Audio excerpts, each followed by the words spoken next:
ভিডিওতে আপনাদের প্রত্যেকে জানাই স্বাগতম। এই মুহূর্তে আবহাওয়ার গুরুত্বপূর্ণ খবর।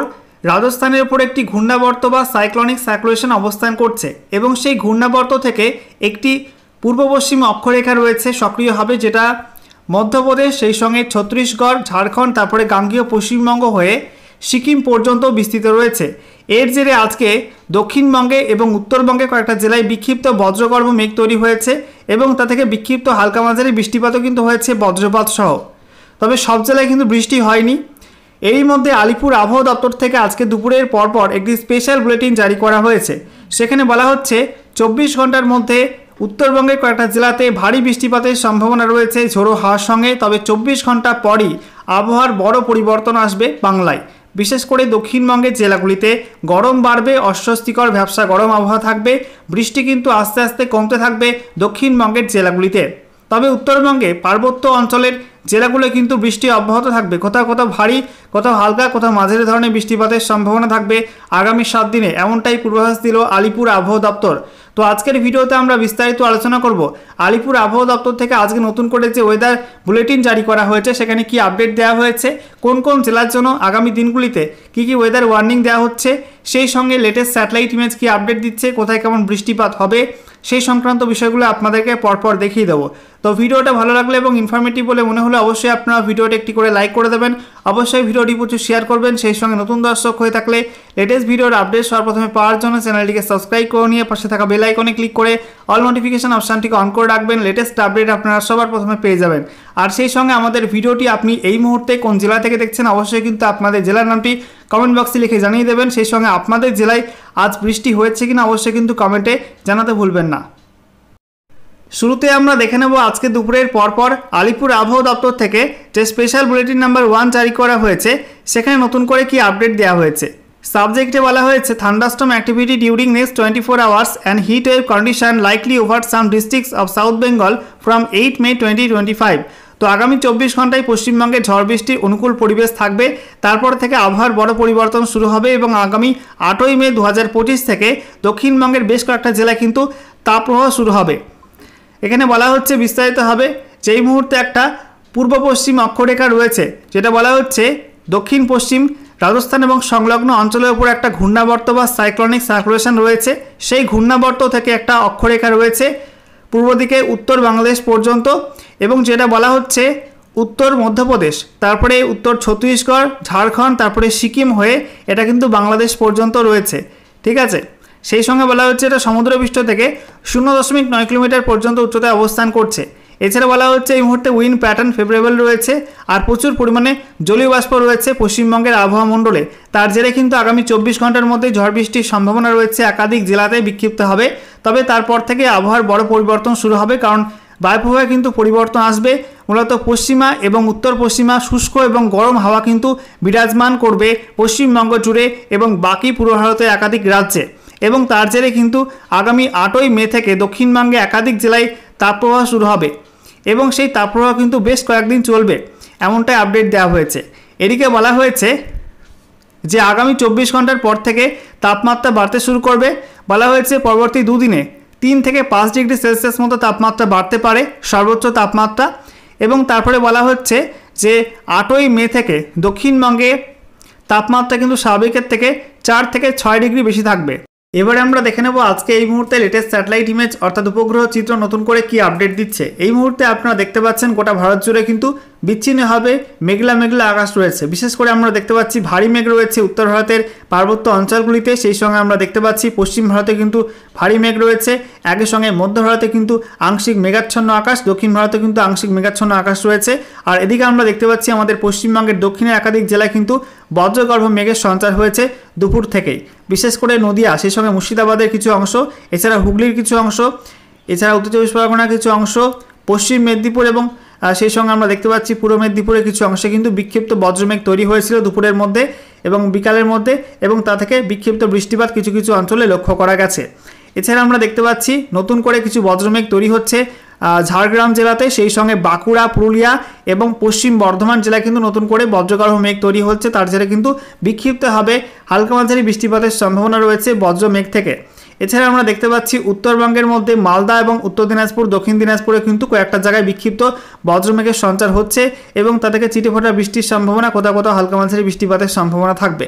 এছাড়া আমরা দেখতে পাচ্ছি উত্তরবঙ্গের ওপরের 5 জেলা দার্জিলিং, কালিম্পং, জলপাইগুড়ি, আলিপুরদুয়ার, কোচবিহারে এই মুহূর্তে পরিষ্কার আকাশ থাকলেও রাতের মধ্যে এবং ভোরের মধ্যে কিন্তু আবারও বজ্রমেঘ তৈরি হবে এবং আলিপুরদুয়ার এবং জলপাইগুড়ি জেলার কিছু কিছু অংশে বিক্ষিপ্ত ভারী বৃষ্টিও হতে পারে রাত এবং ভোরের মধ্যে। সেই সঙ্গে আমরা দেখতে পাচ্ছি পার্শ্ববর্তী বাংলাদেশের মধ্যে ঢাকা বিভাগ, সেই সঙ্গে কুমিল্লা, এছাড়া আমরা দেখতে পাচ্ছি খুলনা, বরিশাল, সেই সঙ্গে আমরা দেখতে পাচ্ছি রাজশাহী এবং সেই সঙ্গে মেহেরপুর, এই সমস্ত অঞ্চলে কিন্তু কিছু বিক্ষিপ্ত বজ্রমেঘ তৈরি হয়েছে, তা থেকে ঝড় বৃষ্টির সম্ভাবনা রয়েছে কিছু কিছু অঞ্চলে। এছাড়া আমরা দেখতে পাচ্ছি গোটা ত্রিপুরা জুড়ে কিন্তু মেঘাচ্ছন্ন আকাশ রয়েছে। বাংলাদেশের কুমিল্লার মেঘ কিন্তু ত্রিপুরার মধ্যে প্রবেশ করছে এবং তার জেরে কিন্তু বিক্ষিপ্ত বৃষ্টিপাতের সম্ভাবনা থাকবে। আর আসামের মধ্যে শিলচরে কিন্তু সেই মেঘ ঢুকছে এবং সেখানেও কিন্তু মেঘাচ্ছন্ন আকাশ রয়েছে। বাকি আমরা দেখতে পাচ্ছি আসামের উত্তর পূর্ব সাইডে কিন্তু মেঘাচ্ছন্ন আকাশ রয়েছে ডিব্রুগড় এবং তার পার্শ্ববর্তী অঞ্চলগুলিতে। এবারে ম্যাপ থেকে আপনাদেরকে দেখাবো যে আগামী 5 দিনে পশ্চিমবঙ্গের উত্তর থেকে দক্ষিণে কোন কোন জেলার জন্য কী কী ওয়েদার ওয়ার্নিং থাকছে। তো বলা হচ্ছে আজকের বাকি সময়টা অর্থাৎ রাতের মধ্যে এবং আগামীকাল 7ই মে 2025 সকাল 8:30 পর্যন্ত সময়ের মধ্যে উত্তরবঙ্গের সব জেলার জন্যই বজ্রবিদ্যুৎ সহ ঝড় বৃষ্টির হলুদ সতর্কবার্তা দেওয়া হয়েছে। বলা হচ্ছে প্রত্যেক জেলাতে কিন্তু বিক্ষিপ্তভাবে বজ্রমেঘ তৈরি হয়ে হালকা থেকে মাঝারি বৃষ্টি হতে পারে, সাথে ঝোড়ো হাওয়ার সম্ভাবনা রয়েছে 30 থেকে 40 কিলোমিটার প্রতি ঘন্টা গতিবেগে এবং এর মধ্যে জলপাইগুড়ি এবং আলিপুরদুয়ার এই দুই জেলায় কিন্তু বিক্ষিপ্ত ভারী বৃষ্টিও হতে পারে। বলা হচ্ছে 7 থেকে 11 সেন্টিমিটার পর্যন্ত বৃষ্টিপাতের সম্ভাবনা এই দুই জেলায় থাকবে। দক্ষিণবঙ্গের প্রত্যেক জেলায় কিন্তু বিক্ষিপ্ত বজ্রমেঘ থেকে হালকা মাঝারি ঝড় বৃষ্টির সম্ভাবনা রয়েছে। এর মধ্যে নদিয়া, সেই সঙ্গে মুর্শিদাবাদ, বীরভূম এই 3 জেলায় ঝড়ের গতিবেগ থাকতে পারে 40 থেকে 50 কিলোমিটার প্রতি ঘন্টা। বাকি জেলাগুলোয় কিন্তু 30 থেকে 40 কিলোমিটার প্রতি ঘন্টা গতিবেগে দমকা ঝোড়ো বাতাস বইতে পারে। সেই সঙ্গে বিক্ষিপ্ত হালকা মাঝারি বৃষ্টিপাতের সম্ভাবনা রয়েছে বজ্রগর্ভ মেঘ থেকে। এরপর 7ই মে থেকে 8ই মে 2025 সকাল 8:30 পর্যন্ত সময়ের মধ্যে উত্তরবঙ্গের ওপরের যে 5 জেলা আছে দার্জিলিং, কালিম্পং, জলপাইগুড়ি, আলিপুরদুয়ার, কোচবিহার এই 5 জেলার জন্য বজ্রবিদ্যুৎ সহ ঝড় বৃষ্টির হলুদ সতর্কবার্তা দেওয়া হয়েছে। বিক্ষিপ্তভাবে বজ্রমেঘ থেকে হালকা মাঝারি বৃষ্টিপাত হতে পারে। সাথে বলা হয়েছে 30 থেকে 40 কিলোমিটার প্রতি ঘন্টা গতিবেগে দমকা ঝোড়ো বাতাস বইতে পারে কোথাও কোথাও। তবে উত্তর দিনাজপুর, দক্ষিণ দিনাজপুর, মালদা আর গোটা দক্ষিণবঙ্গের জন্য কিন্তু কোনো ওয়ার্নিং থাকছে না এই সময়টার মধ্যে। এরপর 8ই মে থেকে 9ই মে 2025 সকাল 8:30 পর্যন্ত সময়ের মধ্যে উত্তরবঙ্গে ওপরের 5 জেলা এবং নিচের 3 জেলা কোনো জেলার জন্য কিন্তু কোনো ওয়ার্নিং থাকছে না। তবে দক্ষিণবঙ্গ জুড়ে থাকছে হলুদ সতর্কবার্তা, বিশেষ করে মুর্শিদাবাদ, নদিয়া, পূর্ব বর্ধমান, হুগলি, হাওড়া, কলকাতা, উত্তর এবং দক্ষিণ 24 পরগনা, পূর্ব মেদিনীপুর, পশ্চিম মেদিনীপুর, ঝাড়গ্রাম এই সব জেলাগুলির জন্য অস্বস্তিকর ভ্যাপসা গরমের হলুদ সতর্কবার্তা দেওয়া হয়েছে। সাথে বলা হয়েছে বীরভূম, পশ্চিম বর্ধমান, বাঁকুড়া, পুরুলিয়া এই 4 জেলায় তাপপ্রবাহের সতর্কবার্তা থাকছে। এরপর 9ই মে থেকে 11ই মে 2025 সকাল 8:30 পর্যন্ত সময়ের মধ্যে বলা হয়েছে উত্তরবঙ্গে ওপরের 5 জেলা এবং নিচের 3 জেলা কোনো জেলার জন্য কিন্তু কোনো ওয়ার্নিং থাকছে না। তবে দক্ষিণবঙ্গের মধ্যে বলা হয়েছে মুর্শিদাবাদ, নদিয়া, পূর্ব বর্ধমান, হুগলি, হাওড়া, কলকাতা, উত্তর এবং দক্ষিণ 24 পরগনা আর পূর্ব মেদিনীপুর এই সব জেলাগুলির জন্য বলা হয়েছে অস্বস্তিকর ভ্যাপসা গরমের হলুদ সতর্কবার্তা দেওয়া হয়েছে। বাকি জেলাগুলি অর্থাৎ বীরভূম, পশ্চিম বর্ধমান, সেই সঙ্গে পুরুলিয়া, বাঁকুড়া, ঝাড়গ্রাম, পশ্চিম মেদিনীপুর এই সব জেলাগুলোতে তাপপ্রবাহের হলুদ সতর্কবার্তা দেওয়া হয়েছে।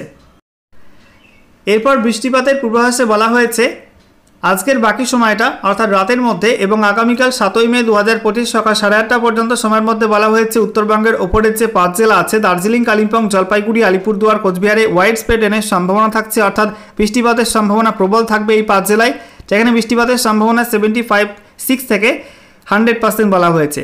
আর উত্তর দিনাজপুর, দক্ষিণ দিনাজপুর, মালদা একটু কম বৃষ্টিপাত হতে পারে এই সব জেলার জন্য বৃষ্টিপাতের সম্ভাবনা 51 থেকে 75%। আর দক্ষিণবঙ্গের মধ্যে বলা হয়েছে মুর্শিদাবাদ, নদিয়া, বীরভূম, পূর্ব বর্ধমান, সেই সঙ্গে উত্তর এবং দক্ষিণ 24 পরগনা জেলায় বিক্ষিপ্ত হালকা মাঝারি বৃষ্টিপাতের সম্ভাবনা থাকবে অর্থাৎ স্ক্যাটার রেনফল হতে পারে, বৃষ্টিপাতের সম্ভাবনা 26 থেকে 50%। এছাড়া বাকি জেলাগুলি অর্থাৎ পশ্চিম বর্ধমান, পুরুলিয়া, বাঁকুড়া, ঝাড়গ্রাম, পশ্চিম মেদিনীপুর, পূর্ব মেদিনীপুর, হুগলি, হাওড়া, কলকাতা এই সব জেলাগুলো কিন্তু কোনো কোনো অংশে ছিটেফোঁটা বৃষ্টি হতে পারে। এরপর 7ই মে থেকে 8ই মে 2025 সকাল 8:30 পর্যন্ত সময়ের মধ্যে বলা হয়েছে উত্তরবঙ্গে ওপরের যে 5 জেলা আছে সেখানে ফেয়ারলি ওয়াইড স্প্রেড রেনের সম্ভাবনা থাকবে অর্থাৎ বৃষ্টিপাতের সম্ভাবনা 51 থেকে 75%। তবে উত্তর দিনাজপুর, দক্ষিণ দিনাজপুর, মালদা আর গোটা দক্ষিণবঙ্গের জন্য বলা হয়েছে ছিটেফোঁটা বৃষ্টির সম্ভাবনা রয়েছে কোথাও কোথাও। এরপর 8ই মে থেকে 9ই মে 2025 সকাল 8:30 পর্যন্ত সময়ের মধ্যে বলা হয়েছে উত্তরবঙ্গে ওপরের 5 জেলা অর্থাৎ দার্জিলিং, কালিম্পং, জলপাইগুড়ি, আলিপুরদুয়ার, কোচবিহারে স্ক্যাটার রেনফলের সম্ভাবনা অর্থাৎ বিক্ষিপ্ত হালকা মাঝারি বৃষ্টিপাতের সম্ভাবনা রয়েছে। তবে উত্তর দিনাজপুর, দক্ষিণ দিনাজপুর, মালদা এই সব জেলায় ছিটেফোঁটা বৃষ্টি হতে পারে। আর গোটা দক্ষিণবঙ্গে বলা হয়েছে বৃষ্টি শূন্য আবহাওয়া থাকবে। এরপর 9 মে থেকে 10 মে 2025 সকাল 8:30 পর্যন্ত সময়ের মধ্যে উত্তরবঙ্গের ওপরের 5 জেলা অর্থাৎ দার্জিলিং, কালিম্পং, জলপাইগুড়ি, আলিপুরদুয়ার, কোচবিহারে হালকা মাঝারি বৃষ্টিপাতের সম্ভাবনা রয়েছে, বিক্ষিপ্ত হবে। তবে উত্তর দিনাজপুর, দক্ষিণ দিনাজপুর, মালদা আর গোটা দক্ষিণবঙ্গের সব জেলাতেই বৃষ্টি শূন্য আবহাওয়া থাকবে। এরপর 10 মে থেকে আবার কিন্তু বৃষ্টি বাড়বে। 10 মে থেকে 11 মে 2025 সকাল 8:30 পর্যন্ত সময়ের মধ্যে বলা হয়েছে উত্তরবঙ্গের ওপরের যে 5 জেলা আছে দার্জিলিং, কালিম্পং, জলপাইগুড়ি, আলিপুরদুয়ার, কোচবিহার সেখানে ফেয়ারলি ওয়াইড স্প্রেড রেনের সম্ভাবনা থাকছে, অর্থাৎ বৃষ্টিপাতের সম্ভাবনা 51 থেকে 75%। তবে উত্তর দিনাজপুর, দক্ষিণ দিনাজপুর, মালদা আর গোটা দক্ষিণবঙ্গের সব জেলার জন্য কিন্তু বৃষ্টি শূন্য আবহাওয়া থাকার কথা বলা হয়েছে। এরপর 11 মে থেকে 12 মে 2025 সকাল 8:30 পর্যন্ত সময়ের মধ্যে উত্তরবঙ্গের ওপরের 5 জেলায় ফেয়ারলি ওয়াইড স্প্রেড রেনের সম্ভাবনা থাকবে, অর্থাৎ বেশি বৃষ্টিপাতের সম্ভাবনা থাকবে। তবে উত্তর দিনাজপুর, দক্ষিণ দিনাজপুর, মালদা আর সেই সঙ্গে মুর্শিদাবাদ, নদিয়া এই সব জেলায় কিন্তু ছিটেফোঁটা বৃষ্টির সম্ভাবনা কোথাও কোথাও রয়েছে। বাকি দক্ষিণবঙ্গের জেলাগুলিতে কোনো বৃষ্টিপাত হবে না, অর্থাৎ বীরভূম, পশ্চিম বর্ধমান, পূর্ব বর্ধমান, পুরুলিয়া, বাঁকুড়া, ঝাড়গ্রাম, পশ্চিম মেদিনীপুর, হুগলি, হাওড়া, কলকাতা, পূর্ব মেদিনীপুর, উত্তর এবং দক্ষিণ 24 পরগনা জেলা কিন্তু কোনো বৃষ্টিপাত লক্ষ্য করা যাবে না। এরপর 12 মে থেকে 13 মে 2025 সকাল 8:30 পর্যন্ত সময়ের মধ্যে বলা হয়েছে উত্তরবঙ্গের ওপরের 5 জেলায় ফেয়ারলি ওয়াইড স্প্রেড রেনের সম্ভাবনা থাকবে। তবে উত্তর দিনাজপুর, দক্ষিণ দিনাজপুর, মালদা এবং মুর্শিদাবাদ, নদিয়া, উত্তর এবং দক্ষিণ 24 পরগনা এই সব জেলায় কিন্তু ছিটেফোঁটা বৃষ্টির সম্ভাবনা কোথাও কোথাও থাকবে। এছাড়া দক্ষিণবঙ্গের বাকি জেলাগুলো কিন্তু কোনো বৃষ্টিপাত হবে না, বৃষ্টি শূন্য আবহাওয়া থাকবে। বীরভূম, পশ্চিম বর্ধমান, পূর্ব বর্ধমান, হুগলি, হাওড়া, কলকাতা, বাঁকুড়া, পুরুলিয়া, ঝাড়গ্রাম, পশ্চিম মেদিনীপুর, পূর্ব মেদিনীপুর এই সব জেলাগুলিতে কোনো বৃষ্টিপাত হবে না। সর্বশেষে আমরা দেখে নেব আজকে 24 ঘন্টার মধ্যে পশ্চিমবঙ্গের উত্তর থেকে দক্ষিণে কোন কোন জেলাতে সর্বোচ্চ তাপমাত্রা কত ডিগ্রি রেকর্ড হয়েছে। বলা হচ্ছে উত্তরবঙ্গের মধ্যে দার্জিলিং, পিটি, ওল্ড এ সেখানে 18.5 degree, Kalimpong 23 degree, Darjeeling 19.2 degree, Bagdogra 33.4 degree, Jalpaiguri 33.3 degree, Alipurduar 34 degree, Pundibari AMFU 31.9, Cooch Behar 32.2, এছাড়া রায়গঞ্জে 35.3, মাজিয়ান এএমএফইউ 32.2, মালদা 34.6, বালুরঘাটে 31 degree, Berhampore 34 degree, Sriniketan 35 degree, Bardhaman 35 degree, Magra 35.5, Panagarh 36.6, Asansol 34.8, Bankura 34.6, এছাড়া ব্যারাকপুর 35 ডিগ্রি, কল্যাণী 34.6, দমদম 36.1, বসিরহাটে 33.5, উলুবেড়িয়া 35.8, ঝাড়গ্রাম 35.5, সল্টলেক 35.2, কলকাতা 34.2, ক্যানিং 35 ডিগ্রি। এছাড়া বলা হয়েছে ডায়মন্ড হারবার সেখানে 36.8, তারপরে হলদিয়া 35.2, খড়গপুর এএমএফইউ 36 ডিগ্রি, হলদিয়া 35.1, সাগর আইল্যান্ডে 34 ডিগ্রি, কাকদ্বীপ এএমএফইউ 35 ডিগ্রি সেলসিয়াস তাপমাত্রা রেকর্ড হয়েছে।